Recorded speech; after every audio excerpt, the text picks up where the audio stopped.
చేయకుండా ఏ ఒక్కరు కూడాను ఈ లోకములో లేరు. మరి పాపము చేసిన మనందరం కూడాను ఎక్కడికి వెళతాము, మనం ఏమి సంపాదించుకుంటున్నామని ఆలోచిస్తే గనక పాపము చేయటం వలన మనం అందరం కూడా మరణానికే పాత్రలం అవుతున్నాము.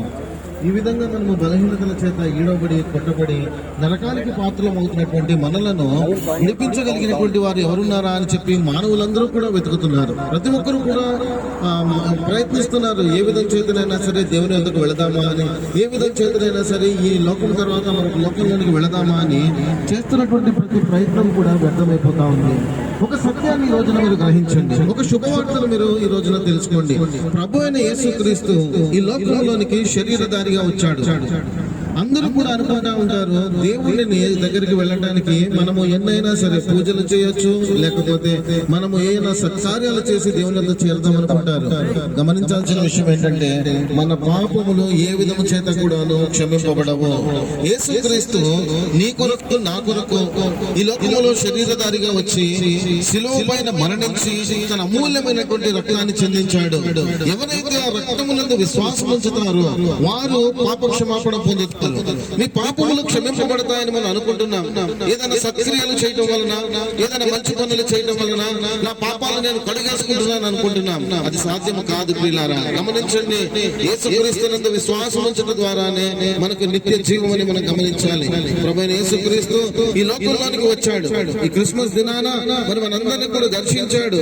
ఎందుకోసం అంటే నిన్ను నన్ను ప్రేమిస్తున్నాడు కనుక, నిన్ను నన్ను విడిపించాలని చెప్పి ఈ ప్రయత్నం చేశాడు. మరి ఒక్కసారి జ్ఞాపకం చేసుకోండి, ప్రతి ఒక్కరు కూడాను ప్రభువైన యేసుక్రీస్తునందు విశ్వాసం ఉంచవలసిందిగా, విశ్వాసం ఉంచి నిత్య జీవానికి పాత్రలుగా మీరు ఎంచబడాలని మరి ప్రతి ఒక్కరికి కూడా ఈ శుభవార్త ఉదయకాల సమయాన తెలియచేయబడుతూ ఉన్నాయి. ప్రభువా, ఈ ప్రాంత ప్రజలను జ్ఞాపకం చేసుకుని పాపములో నుండి, శాపములో నుండి, దరిద్రతలో నుండి, రోగములో, బలహీనతలో, రుగ్మతల నుండి నీ పరిశుద్ధ రక్తం విడిపిస్తుంది. ప్రభువా, మీకు వందనాలు. ఈ లోకాన్ని రక్షించడానికి నైనా 2024 సంవత్సరాల క్రితం ఈ భూమి మీదకి వచ్చావు ప్రభువా. తండ్రి, నీకు స్తోత్రాలు. పరలోక రాజ్యమును ప్రకటించావు, రోగులను స్వస్థపరిచావు, దేవుని రాజ్యమును మాకు పరిచయం చేశావు.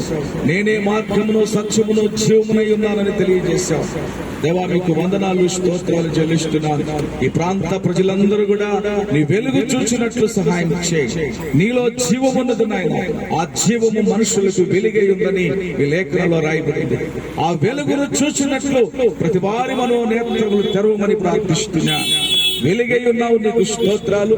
వెలుగులో మమ్మల్ని నడిపించడానికి, బలపరచడానికి నువ్వు మాకు సహాయకుడివై ఉన్నందుకు స్తోత్రాలు, నీకు వందనాలు చెల్లిస్తున్నా. ఇదిగో ప్రకటింపబడుతున్న ఈ సువార్త ద్వారా అనేకులని మనోనేత్రాలు తెరిచి గడాంధకారంలో, చీకటిలో ఉన్న ప్రజలు వెలుగును చూచినట్లు సహాయం చేయండి. వెలుగై ఉన్న యేసయ్యా, నీకు వందనాలు. సహాయం చేసి మాతో ఉండమని యేసు నామములో ప్రార్థిస్తున్నాం పరమ తండ్రి. ఆమేన్.